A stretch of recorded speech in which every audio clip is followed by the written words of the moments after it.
I am going to share 5 things in 5 minutes that took me 40 years to learn. Stay tuned. Hi, I am Patricia and welcome back to my channel. This is the Golden Glow Up and I am 59 years old and I am living this last year in my 50s with intention. And I guess I'm going to take you guys along. Today, I am going to tell you 5 things that it took me, oh my gosh, all my adult life to learn. Number 1, self-care is real. It is so important that we care for ourselves. It is like the number 1 important thing. Love yourself. And I think, oh, what was her name? The actress, I cannot think of her name. I'll put it up here somewhere. She said this and I loved it. You are the love of your life and you have to treat yourself as such. Be compassionate with yourself.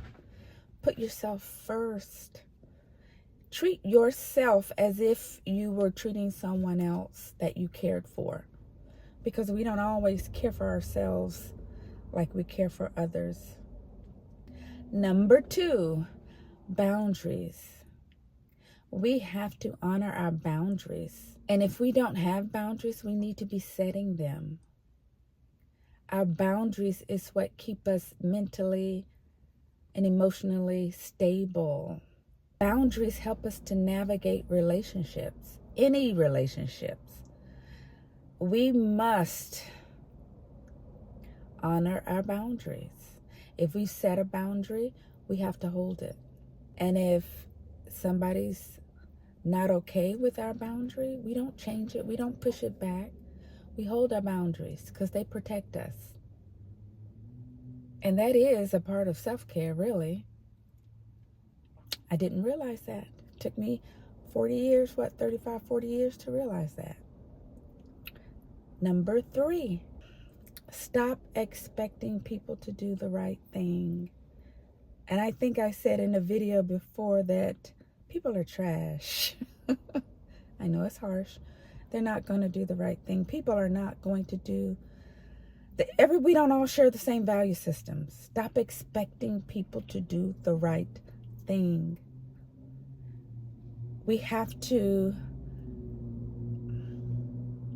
understand and appreciate that everybody's not gonna do what we expect.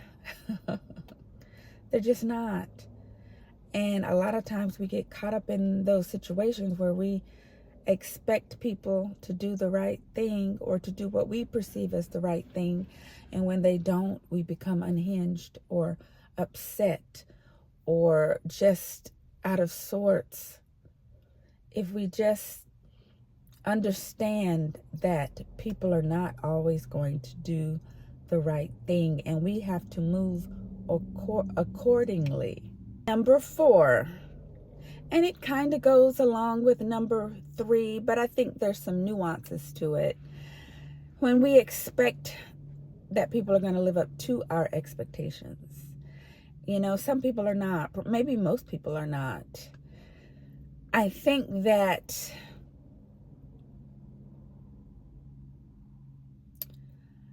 I remember hearing this off a woman that was presenting in a TED Talk.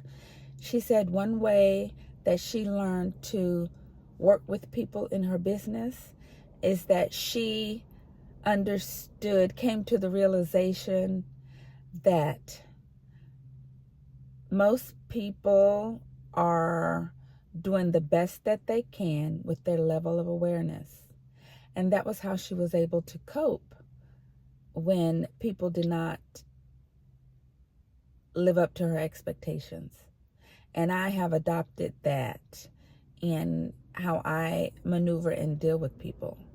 Because I say some people, probably most people, are not going to live up to your expectation. And you have to manage that in a healthy way, emotionally and mentally. And the way that I do it is,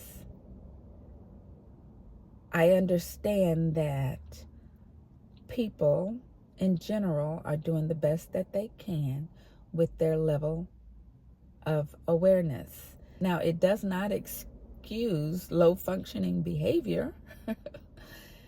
It just helps you process it better so that you can manage your emotions better.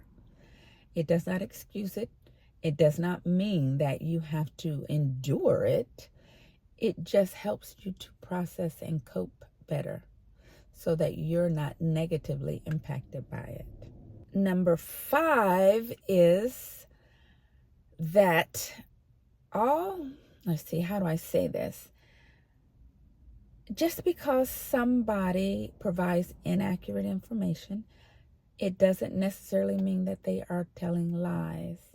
And I had to come to this realization because I stopped wanting to attach negative feelings toward, when I received inaccurate information.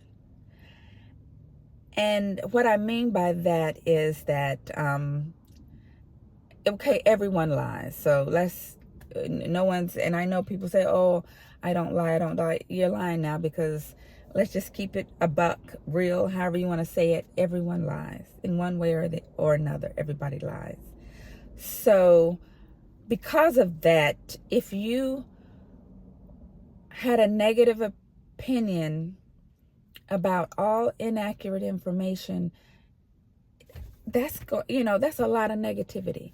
And I decided that I'm going to lessen the amount of negative information or negative feelings that I receive. And it is true anyway. All inaccurate information isn't necessarily a lie. A lie, when you say someone is lying, there's a level of deception that goes along with that. Negative as a very negative connotation. You've determined that person is a deceiver, a liar. All information that you receive, all information that is inaccurate is not necessarily intentional lying. And I have come to terms with that. I know that I have told people or provided information that wasn't accurate. At the time, it was the way I was able to recall it, the events. And then afterwards, I'm thinking, oh no, it didn't happen that way, or that wasn't said. And it was after the fact. I provided inaccurate information, and that person could have said, oh, I was lying. But in reality, I was not. So I think of it that way. And it also is about perception too. Someone could perceive something a certain way and provide information to that effect, and it's not necessarily accurate. So yeah, and that saved me a lot of anguish, pain, negativity that I don't need, negative feelings towards someone, a negative opinion of someone that maybe wasn't accurate. But yeah, all inaccurate information isn't the result of lying. And that's something that took me 35, 40 years to realize. And I think that's it. That's 5. But yeah, those are the 5 biggies for me. And yeah, I hope that was done in about 5 minutes. So I would like to hear some things that you guys have experienced or learned throughout the years that it took you so long to learn, and now you got it. So that is it. And leave a comment below, and if you like the video, give me a thumbs up, and subscribe if you have not already. And I guess until next time, bye bye.